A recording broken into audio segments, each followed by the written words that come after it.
Ya teman-teman semua, berjumpa kembali di channel Gapi 8. Nah, di video kali ini kita ingin menjelaskan ciri-ciri Gapi yang sehat itu seperti apa. Yuk kita langsung masuk ke kontennya aja teman-teman, biar nggak ribet. Nah ini teman-teman, seperti yang dilihat di sini, ikan Gapi yang teman-teman lihat semuanya menghadap ke depan ya. Ya kurang lebih tuh bisa dilihat ya. Ikan-ikannya semuanya menghadap ke depan. Oke. Kenapa kira-kira mereka menghadap ke depan? Karena mereka mau makan. Tuh, ya. Bisa dilihat semuanya geser-geser kaca di depan. Jadi bisa dilihat mukanya diglosor-glosorin ke depan terus. Nah, itu adalah tanda bahwa Gapi tersebut dalam kondisi yang sehat. Jadi kalau misalkan teman-teman perhatikan, ya di bagian depan semuanya, bahkan ikan-ikan yang kita campur-campur juga semuanya ngeglosor-glosor ke depan. Kita lagi pengen ngasih ke teman-teman sih ini, yang kalau yang sakit seperti gimana, yang stres. Nah ini dia nih teman-teman, nih ya, tuh ini semua di depan, yang satu di pojok tuh. Nah ini ikannya di pojok ini perlu teman-teman pantau nih. Ini kira-kira dia mojok karena abis diketok, kena ketok, atau mungkin ada cicak lewat atau gimana yang membuat dia kaget sehingga dia mojok, atau dia ada kondisi badannya lagi sakit. Nah itu perlu dipantau. Gimana cara pantaunya? Gampang teman-teman. Jadi kalau misalkan dalam kondisi seperti begini, teman-teman cukup kasih makan aja. Kasih makan, nanti ketika yang lainnya berkumpul, kira-kira yang ini ikut nggak nih satu nih. Kalau misalkan dia nggak ikut, dilihat lagi ada sakit nggak di badannya.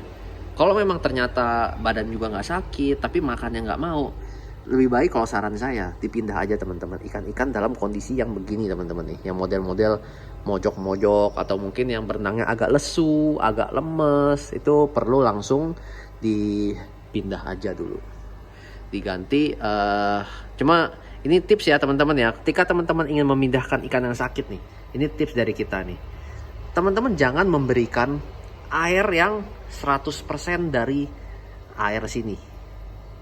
Dalam artian air yang di sini di akuarium teman-teman pakai kurang lebih 50% ditambah 50% air baru. Tujuannya biar si ikan Gapi yang kurang enak badan atau sakit ini dia nggak langsung stres atau kaget dengan kondisi lingkungannya yang baru tuh, yang bisa dibilang air baru, karena memang kondisi dia lagi lesu juga. Kalau misalkan langsung dimasukin dengan air baru, dia pasti bakal stres yang berujung malah bukannya baik tapi malah buruk. Itu ada sempat kita bahas di 5 hal yang terlalu rajin yang tidak boleh dilakukan, itu kita ada bahas juga. Jadi pastikan ini dipisah nih teman-teman dari rombongan-rombongan yang sehat, biar yang sehat ini nggak terkontaminasi oleh yang Gapi yang sakit nih ya. Tuh, jadi kalau misalkan secara overall kita lihat dari jauh tuh, ikan Gapi semua menghadap ke depan semuanya tuh, dia nempel-nempel di kaca ini menandakan bahwa ikan Gapi tersebut dalam kondisi yang aman. Nggak perlu terlalu sulit kok teman-teman melihat kondisi ikan yang sehat tuh ya, tuh semuanya menghadap ke depan semua. Oke. Terus berikutnya ekor terbuka lebar teman-teman. Kalau misalkan ciri ikan yang sehat itu ekor-ekornya pasti terbuka secara maksimal. Kadang-kadang ada yang bilang, oh ikan Gapi saya kayak kurang bagus ini soalnya ekornya kurang lebar. Perhatikan dulu teman-teman, itu karena genetiknya yang memang kurang bagus, atau ikan tersebut ada kendala atau ada kondisi dia lagi sakit. Nah itu perlu diketahui juga. Ikan teman-teman yang paling tahu lah ikan teman-teman sendiri seperti gimana ketika dia dalam maksimum performance atau performa dia yang paling mentoknya, paling bagus-bagusnya segimana, itu teman-teman yang tahu. Nah kalau misalnya kan kita tahu kurang lebih seperti gimana ketika dia dalam kondisi sehat atau kondisi sakit. Ini kayak gini kelihatan ya, ekornya bentuknya lebar-lebar delta begini. Namun saya ketika si Black Moscow ini sakit, kita tahu ekornya bukannya dia nggak mungkin selebar delta begini, dia agak-agak kuncup sedikit gitu loh, yang kadang-kadang ujungnya itu nggak delta lagi, jadi karena ekornya kuncup belakangnya. Itu kelihatan banget perbedaannya ketika si ikan tersebut mengalami sakit. Nah sama juga dengan yang ini nih, ini bukan karena ekornya jelek ya teman-teman. Ini memang umurnya beda sama yang ini. Ini beda batch, beda lebih tua yang ini ya. Nanti ini juga bakal progres dan akan menjadi yang seperti gini. Ini juga belum apa-apa teman-teman. Ini masih bisa progres lebih jauh lagi. Ini kan masih ikan muda semua. Oke, yang kita display di sini rata-rata ikannya masih ikan-ikan muda semua teman-teman. Oke, jadi perlu diperhatikan ikan teman-teman ketika udah mulai nggak glosor-glosor, nggak nyeruduk-nyeruduk ke depan itu, perhatikan kira-kira ada kendala atau enggak. Kalau memang ada kendala, mulailah dilakukan tindakan antisipasi. Biasanya kita kasih garam ikan dulu. Kita lihat dengan pengurasan air sedikit dan ditambah garam ikan. Jangan pakai obat-obatan aneh-aneh dulu.